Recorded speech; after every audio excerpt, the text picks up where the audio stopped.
नमस्कार दोस्तों, मैं गौरव यादव आपके लिए रीजनिंग की क्लास लेकर आया हूँ, जो कि किसी भी वनडे एग्जाम के लिए बहुत इम्पोर्टेंट है। चलिए शुरू करते हैं। Question number 1। सबसे पहले हमें अल्फाबेटिकल नंबर याद होने चाहिए, उससे क्या होता है जल्दी क्वेश्चन सोल्व कर लेते हैं। पहले क्वेश्चन लिख लेते हैं, ये स्पेस है यहाँ पर, ठीक है, जो क्वेश्चन मार्क है क्यों। अब इसका नंबरिंग कर लेते हैं। P5 H8 O15 H8 J10 P16 K11 L12 Q17 Q17 P16 S19। हमें याद होना चाहिए कि इस नंबर पे कौन सा अल्फाबेट आता है। तो 5 3 8 3 11 3 14 14 पे आता है N। 8 तो 10 2 12 2 14 14 पे N। 15 16 17 तो यहाँ पे 18 आ जाएगा। 18 पे आता है R। तो हमारा NNR यानी कि NNR ऑप्शन भी ठीक है। चलिए नेक्स्ट क्वेश्चन पे चलते हैं। क्वेश्चन नंबर 2 देखते हैं। सबसे पहले इसमें डिफरेंस देखते हैं, कितने का डिफरेंस है। 208 190 गया 18, 190 से 163 गया, 0 से 3 गए 7 और 18 से 16 गए 2, 27 का 18 27 यानी 9 का मल्टीपल चल रहा है। 9 दूनी 18, 9 चौक 36, 9 पंजे 45, 9 छः 54। देख भी सकते हैं, 7 में से 2 गए 5 और 12 में 60 गए 4। हाँ तो ठीक है। अभी 82 में से 54 घटाएंगे, यानी यहाँ से 12 में से 4 गए 8 और 7 में से 5 गए 2, यानी कि 28 इसका राइट आंसर। चलिए नेक्स्ट क्वेश्चन पे चलते हैं। ये एम बी को कूटबद्ध किया गया है और बी ए एल एम को 952 के रूप में कूटबद्ध किया गया है। तो एल के लिए पूछ रहा है, यानी कि एल किसमें है, इसमें एल नहीं है, तो यहीं से इसको सोल्व कर सकते हैं। इसको ज्यादा सोल्व करने की जरूरत नहीं है, ऊपर से क्वेश्चन से सोल्व कर लेंगे। ये देखिए दोनों में कॉमन क्या दिखाई दे रहा है, 1259। तो 159 3 1, तो 5 से 5 कट गया, 1 से 1 कट गया, 3 और 9 बचा, इसमें 9 से 9 कट गया। तो इसमें क्या बचा, एल के लिए बताना है, एल के लिए 2 बचा, इसलिए हमारा आंसर 2 है। चलिए नेक्स्ट क्वेश्चन पे चलते हैं।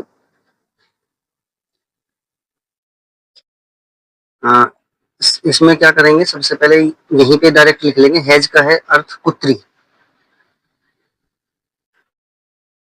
डॉलर का अर्थ पति और एट द रेट का अर्थ पुत्री।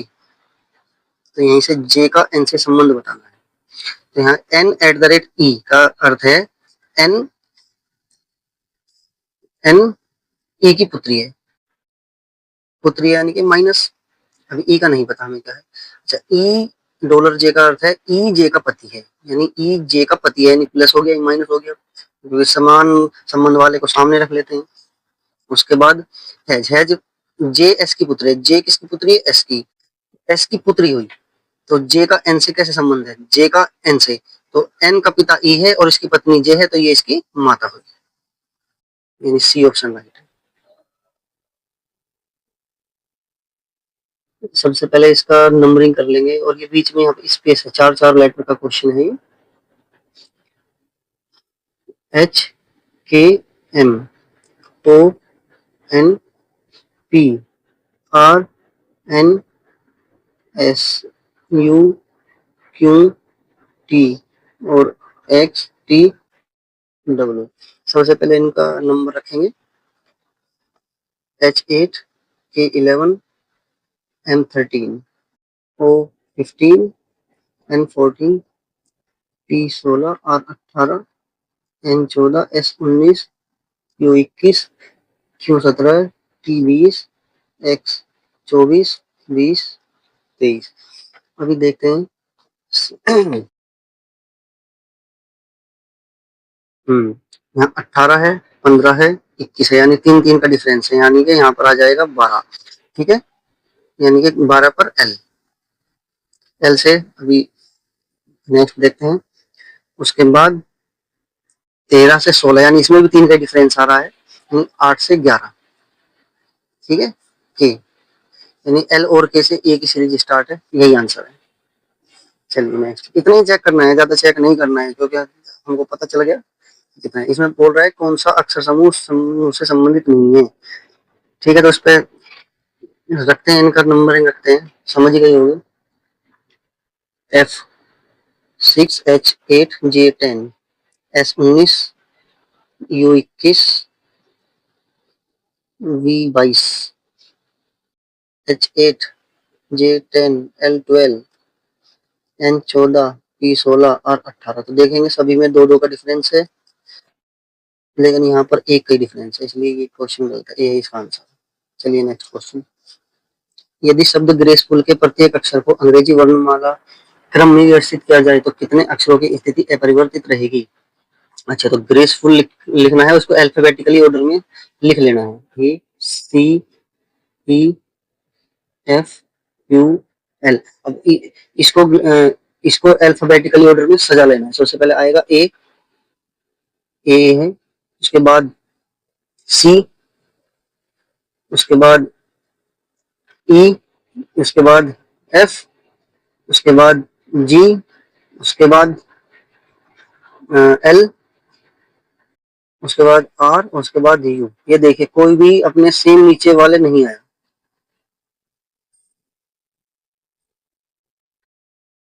यानी कि कोई नहीं, क्योंकि किसी में भी इससे मेल नहीं खाया है, तो स्थिति अपरिवर्तित की रहेगी। कितनी भी रहेगी, कोई भी नहीं, सभी के सभी चेंज हो गए। चलिए नेक्स्ट क्वेश्चन।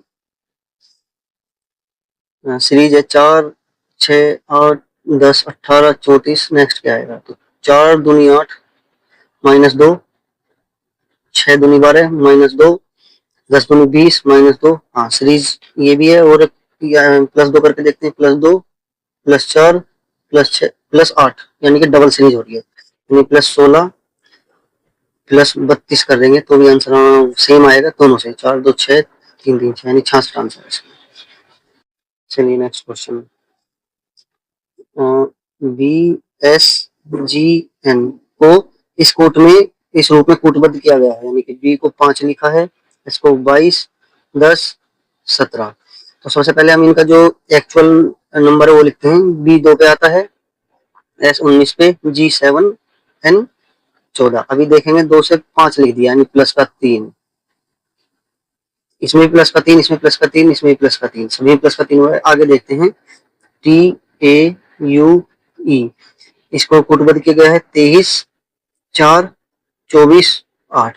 तो टी ये 20 पे आता है, 1 पे आता है, ये 21 पे आता है और ये 5 पे आता है। इसमें भी देखिए +3, और 1 से 4, 21 से 24, 5 से 8। इसी तरीके से P J D Q।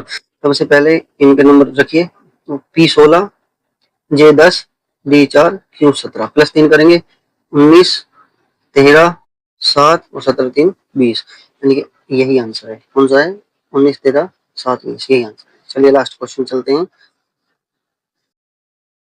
निम्नलिखित समीकरण में यदि भाग और गुणा को आपस में बदल दिया जाए तथा प्लस और माइनस को आपस में बदल दिया जाए, यानी कि 50, पहले केवल नंबर लिख लेंगे, 1, 63 और 7। अभी भाग और गुणा को बदलना है, यानी भाग और गुणा कहाँ पे, यहाँ पे गुणा है, ये गुणा है, यहाँ पे इसको भाग लिख लेना है, और ये भाग है तो इसको गुणा कर देना है। उसके बाद प्लस को माइनस करना है, यानी माइनस है यहाँ पर, तो इसको प्लस कर दिया है, और जहाँ प्लस है यहाँ पर माइनस कर दिया। इसको सोल्व करते हैं। बोर्ड मास का नियम आपको याद ही होगा। सबसे पहले डिवाइड कर लगाएंगे, 7 9 63, 9 एकम 9, और ये 50, प्लस माइनस 9 से 9 कट गया, 50 आपका आंसर है। यहीं पर आज की हमारी टेस्ट सीरीज समाप्त होती है। दोस्तों, आपको कैसा लगा, और हम आपके लिए डेली एक प्रैक्टिस सेट लेकर आएंगे, और मैं आशा करता हूँ आपको अच्छे समझ में आया होगा। अपना प्यार दीजिएगा, लाइक कीजिएगा, सब्सक्राइब कीजिएगा। धन्यवाद।